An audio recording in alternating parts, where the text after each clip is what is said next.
Dean Martin pushed through the brass doors of the Desert Inn and stopped dead in his tracks. There on the curb, under the flickering neon that spelled out Desert Inn in cursive pink and gold, sat 3 leather suitcases. Expensive ones, the kind that traveled first class.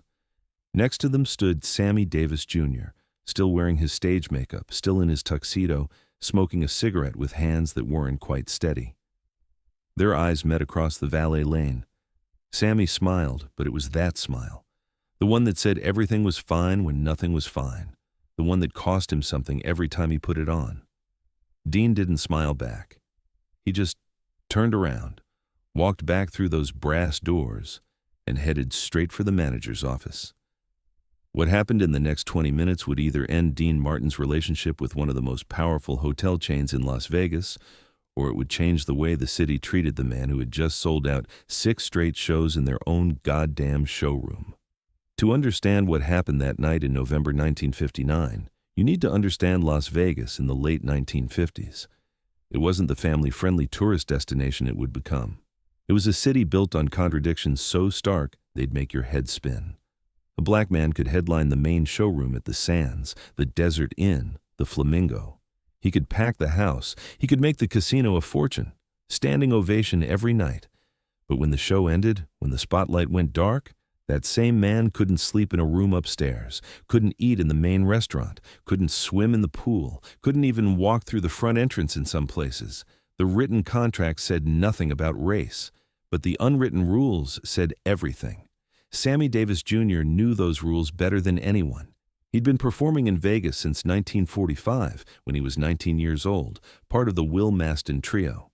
Back then, he and his family performed on stages owned by men who wouldn't let them use the same bathroom as white customers. They'd drive to the West Side, the segregated black neighborhood, to find a place to sleep.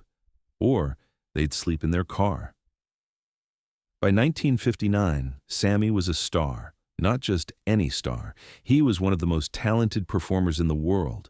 He could sing, dance, do impressions, play instruments, act. He'd just finished filming Porgy and Bess with Sidney Poitier. His albums were selling, his shows were legendary, but in Las Vegas he was still sleeping in segregated hotels. The unwritten arrangement worked like this. The big casinos would book Sammy to headline their showrooms because he made them money. Lots of money. But they'd quietly arrange for him to stay at the Moulin Rouge, the only integrated hotel in Vegas, or in the homes of black families in the West Side. Sometimes they'd let him have a room, but he'd have to use the service elevator. He couldn't be seen walking through the lobby. Sammy knew the game. He played it because he had to. Because if he pushed too hard, he wouldn't work. And if he didn't work, he didn't eat. Dean Martin saw all of this. He watched his friend, this genius performer who could command a stage like nobody else, getting treated like he wasn't quite human. And it made Dean sick. Dean had grown up in Steubenville, Ohio, in a working-class Italian immigrant family. He knew what it was like to be looked down on, to be treated as less than. His father had worked in a barbershop. Dean had worked in a steel mill. He understood, at least on some level, what it meant to be on the outside.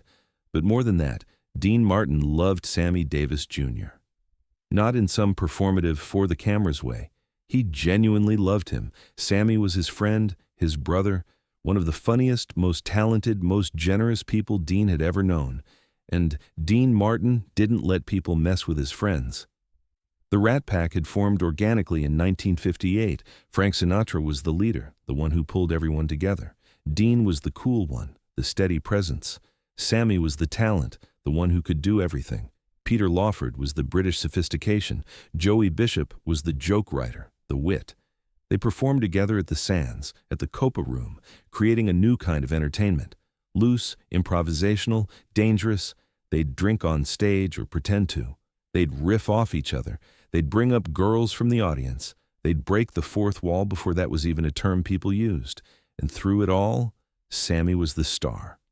Frank knew it, Dean knew it. Sammy could out-sing, out-dance, outperform any of them. He was the engine that made the whole thing work. But when the show ended, Sammy went one way and the rest of them went another.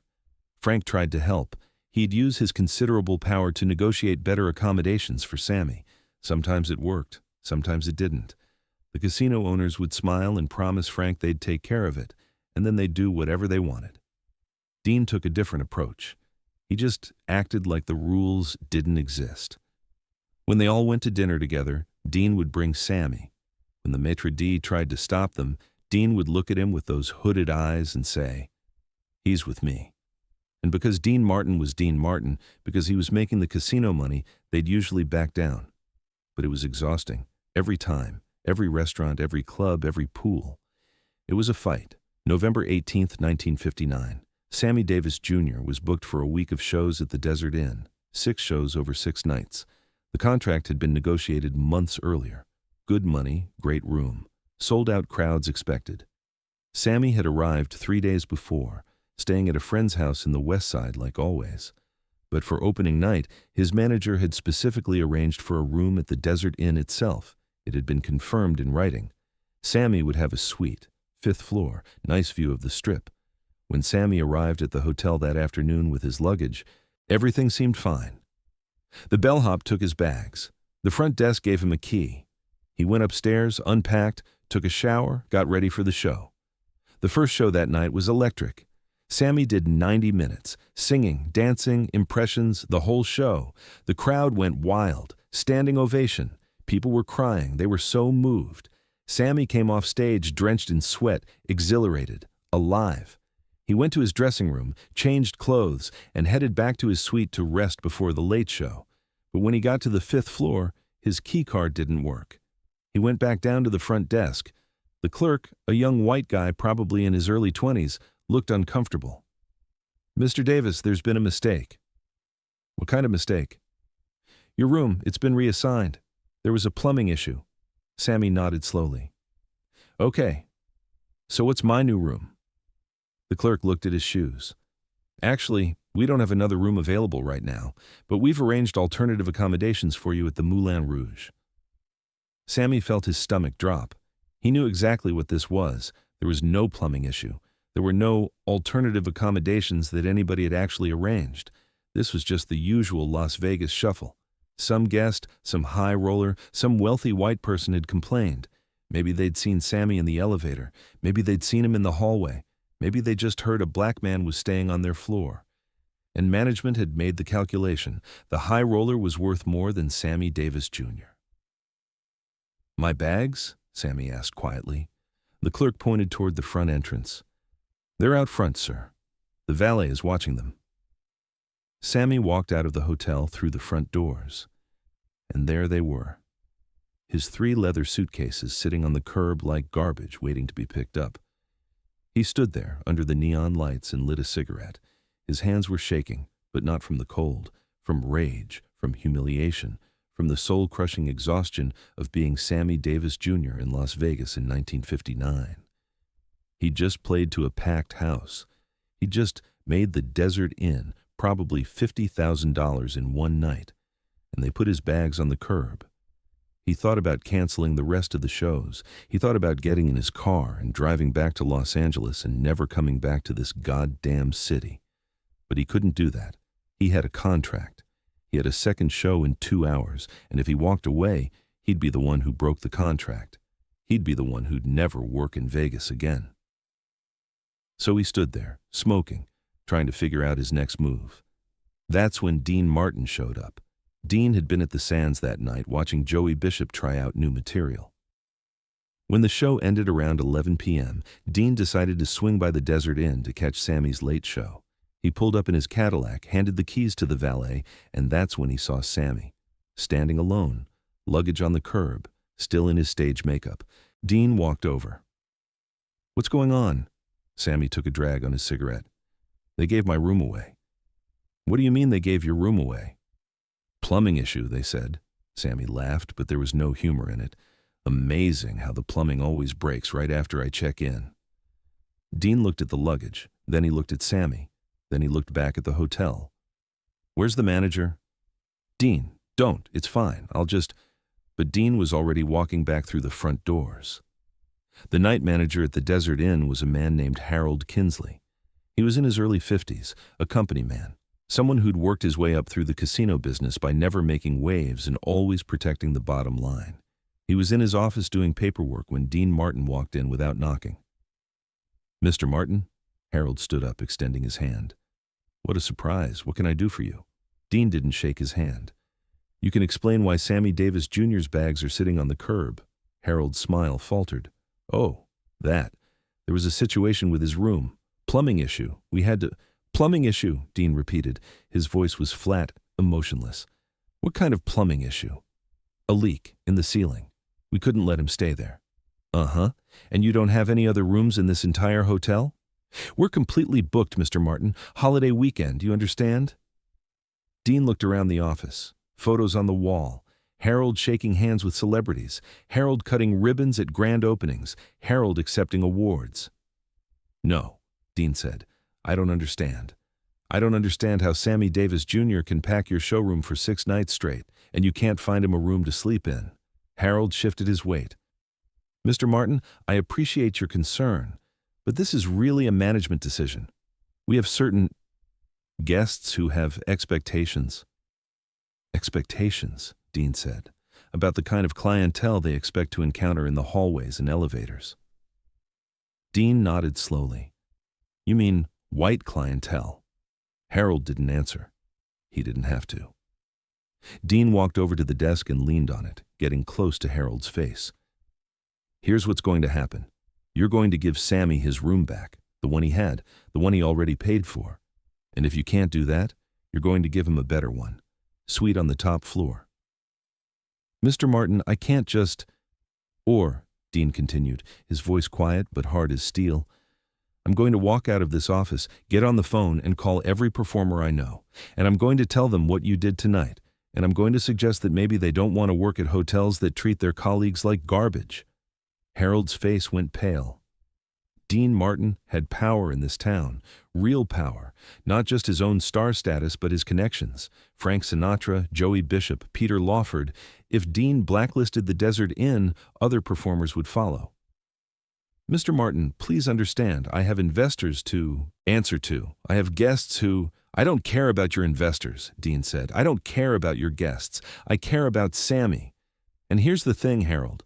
Sammy's my friend. And when somebody disrespects my friend, they disrespect me." Dean straightened up. "So here's your choice.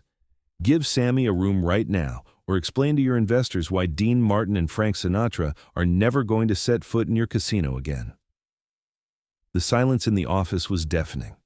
Harold Kinsley was doing the math in his head. Losing one high roller guest who didn't want to share a floor with a black man versus losing the Rat Pack. It wasn't really a choice. "I'll make some calls," Harold said finally. "I'm sure we can find something." "Not something," Dean said. "His room. The one he booked, the one he paid for." Harold nodded. "His room, 5th floor. I'll have it ready in 15 minutes. Dean didn't thank him. He just turned and walked out. When he got back outside, Sammy was still standing there, now on his second cigarette. Dean picked up 2 of the suitcases. "Come on," Dean said. "Let's get you checked back in." Sammy didn't move. "Dean, what did you do?" "I had a conversation with management." "What kind of conversation?" Dean looked at his friend. "The kind where I explained that if they can't treat you with respect, they're not going to have me or Frank or anybody else working here." Sammy's eyes filled with tears. He tried to hide it by looking away, but Dean saw it. "You didn't have to do that." "Yeah, I did," Dean said. "Now come on, you've got a show in 90 minutes. They walked back into the hotel together. The same clerk who had told Sammy about the plumbing issue was now falling over himself to be helpful. New key card, apologies, offers to comp dinner, drinks, anything Mr. Davis wanted. Sammy took his key card and headed to the elevator without saying anything. Dean went with him. When they got to the 5th floor, the room was exactly as Sammy had left it. His clothes were still hanging in the closet. His toiletries were still in the bathroom. There had never been a plumbing issue. Sammy sat down on the edge of the bed and put his face in his hands. Dean stood in the doorway, giving him space. "Every time," Sammy said, his voice muffled, "every single time I think maybe it's getting better. Maybe I'm doing well enough, I'm famous enough that it won't happen. And then it does." Dean didn't have an answer for that. He knew Sammy was right. This wasn't the last time. It wouldn't even be the last time this year. "I'm tired, Dean," Sammy said. "I'm so tired of fighting." Dean walked over and sat down next to him. "I know." They sat there for a few minutes in silence. Then Sammy laughed, wiping his eyes. "You really threatened to blacklist this place?" "I meant it. Frank's going to hear about this." "Let him hear," Dean said. "He'd have done the same thing." The Late Show that night was one of the best performances anyone had ever seen. Sammy Davis Jr. give. He came out like a man possessed. Every song was perfect. Every dance move was sharp. Every impression brought down the house. At one point, between songs, Sammy looked out at the audience. "You know," he said, "I love Las Vegas. I really do. This city has been good to me. But sometimes this city needs to remember that performers are people too, and people deserve dignity. People deserve respect." The audience applauded, not sure if they were supposed to, but feeling like something important had just been said. In the back of the showroom, Dean Martin sat at a small table, nursing a drink, watching his friend perform, and he smiled that sleepy Dean Martin smile. Word spread fast in Las Vegas. By the next morning, every entertainer in town knew what had happened at the Desert Inn. Dean Martin had put his career on the line for Sammy Davis Jr. He'd threatened to walk away from one of the biggest hotels on the Strip. The story got embellished as it traveled. Some versions had Dean physically confronting hotel security. Others had him punching the manager. None of that was true, but the core of it was real. Dean Martin had drawn a line. Frank Sinatra heard about it that same night. He called Dean at home around 3 a.m., waking him up.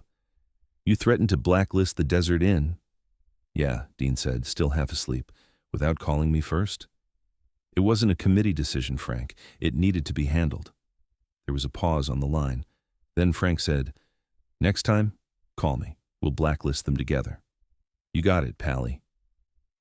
The incident at the Desert Inn created ripples, not waves, not yet, but ripples. The Desert Inn didn't suddenly become a champion of civil rights. Harold Kinsley didn't have a change of heart, but they also didn't cancel Sammy's remaining shows, and they did let him keep his room. More importantly, other hotels started paying attention. The Sands, where Frank had the most influence, quietly updated their policies. They couldn't officially integrate, not yet, not with Nevada's laws still on the books, but they could make exceptions. And they did. When Sammy performed at the Sands after that, he got a room upstairs. He walked through the front door. He ate in the main restaurant. It wasn't equality, not even close, but it was progress. Dean never talked about what happened that night. When reporters asked him about civil rights, about integration, about his friendship with Sammy, he'd deflect with a joke. "Sammy's a better singer than me. That's all I care about." But the people who knew Dean understood. He wasn't a speechmaker. He wasn't an activist. He was just a guy who believed that his friends deserved to be treated like human beings. And when they weren't, he did something about it. Sammy Davis Jr. would go on to become one of the most important voices in the civil rights movement. He'd march with Dr. Martin Luther King Jr. He'd speak at rallies. He'd use his fame to push for change, but he never forgot that night at the Desert Inn. He never forgot Dean Martin walking through those brass doors, seeing his luggage on the curb, and refusing to accept it. In 1988, nearly 30 years later, Sammy was dying from throat cancer. He was at home in Beverly Hills, surrounded by family and friends. Dean came to visit him one afternoon. They sat together in Sammy's living room, two old men who'd spent their lives performing. They talked about old shows, old jokes, old friends who were gone. At one point, Sammy said, "You remember that night at the Desert Inn, when you made them give me my room back?" Dean nodded. "I remember. That was the first time I really understood that I wasn't alone in this. That was the first time I felt like I had somebody in my corner who'd actually fight for me." Dean shifted in his seat, uncomfortable with the emotion. "You would have done the same for me, Sammy." "Yeah," Sammy said, "but I didn't have to. You never had bags on the curb." Dean didn't have an answer for that. He just reached over and squeezed Sammy's hand. When Sammy Davis Jr. died in May 1990, Dean Martin was one of the pallbearers at his funeral. He wore dark sunglasses and didn't speak to anyone. At the graveside, after everyone else had left, Dean stood alone for a few minutes, saying goodbye to his friend. Someone who was there said Dean was talking to Sammy, telling him something, but they couldn't hear what it was. Maybe he was reminding Sammy about that night at the Desert Inn, about the look on Harold Kinsley's face when Dean threatened to walk away, about how Sammy had performed like a man on fire that night, showing everyone in that showroom what real talent looked like. Or maybe he was just saying what he'd always believed, that Sammy Davis Jr. was the greatest entertainer he'd ever known, and that it had been an honor to call him his friend. The story of that night at the Desert Inn isn't just about Dean Martin standing up for Sammy Davis Jr. It's about what courage looks like when nobody's watching, when there are no cameras, no reporters, no one to applaud your principles. It's about a man seeing his friend humiliated and deciding in that moment that he wasn't going to let it stand. Not because it was politically advantageous, not because it would make him look good, but because it was right. Dean Martin spent his entire career projecting an image of not caring, the drunk, the guy who couldn't be bothered, the man who floated through life on charm and talent without breaking a sweat. But people who really knew Dean understood the truth. Underneath all that cool, underneath all that indifference, was a man with an iron sense of loyalty and a deep belief in treating people with dignity. That night at the Desert Inn, Dean Martin showed what mattered to him. Not the money, not the fame, not the approval of hotel managers or investors or high rollers who thought their comfort was more important than Sammy's humanity. What mattered was his friend, his brother, Sammy. And when you put your friend's dignity above your own career, when you risk everything you've built because someone you love has been disrespected, that's not just friendship. That's love. Dean Martin died on Christmas Day, 1995, 5 years after Sammy. When people talked about his legacy, they talked about his movies, his music, his comedy, his cool. But for those who knew the real story, Dean Martin's legacy was simpler. He was the guy who saw his friend's luggage on the curb and refused to walk away. He was the guy who marched into that office and drew a line. He was the guy who understood that some things are more important than comfort, more important than career, more important than playing it safe, things like dignity, things like respect, things like standing up for the people you love when the whole world is trying to push them down. The neon lights of Las Vegas have changed a lot since 1959. The city integrated. The laws changed. Black performers can stay anywhere now, eat anywhere, swim anywhere. But it didn't happen on its own. It happened because people like Dean Martin decided, in small moments that nobody was watching, to do the right thing. So the next time you hear, "That's amore," or "Everybody loves somebody," remember that the man singing had more than just talent. He had courage. The kind of courage that shows up in managers' offices at midnight. The kind that puts friendship above fame. The kind that sees luggage on a curb and refuses to accept it. That's the Dean Martin the world should remember. Not just the king of cool, but the friend who showed up.